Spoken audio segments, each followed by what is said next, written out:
Yvon Thérien pour le Bulletin des agriculteurs. Je suis présentement à Québec au Salon de la machinerie agricole. J'ai rencontré Benoît Blatéron qui m'a présenté le semoir qui est derrière moi. Un vrai bolide, on peut semer jusqu'à une vitesse de 16 km/h.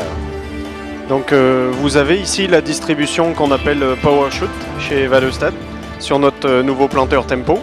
Donc en fait le principal facteur qui va faire qu'on va pouvoir aller vite avec cette distribution, c'est le système tout sous pression. C'est-à-dire que de la trémie jusque dans le fond de sillon, nous allons être sous pression. Donc l'air va arriver ici, va venir de ce sens-là. La graine elle coule depuis la trémie ici. Par le différentiel de pression, donc on va venir plaquer la graine sur le disque. Ici vous avez des sélecteurs qui sont réglables avec un index qui sont juste là, donc pour sélectionner les doubles.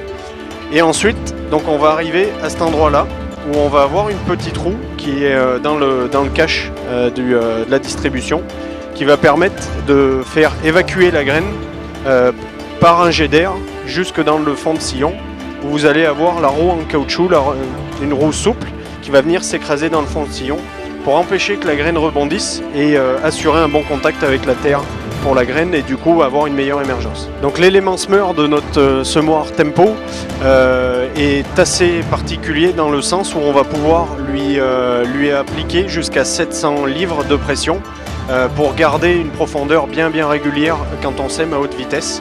C'est fait assez facilement avec la petite broche qui est là, qui permet de régler, on va dire, la puissance de la barre de torsion qui se trouve ici et qui, elle, va appliquer jusqu'à 300 livres supplémentaires en plus des 350 livres qu'on a d'origine sur le semoir.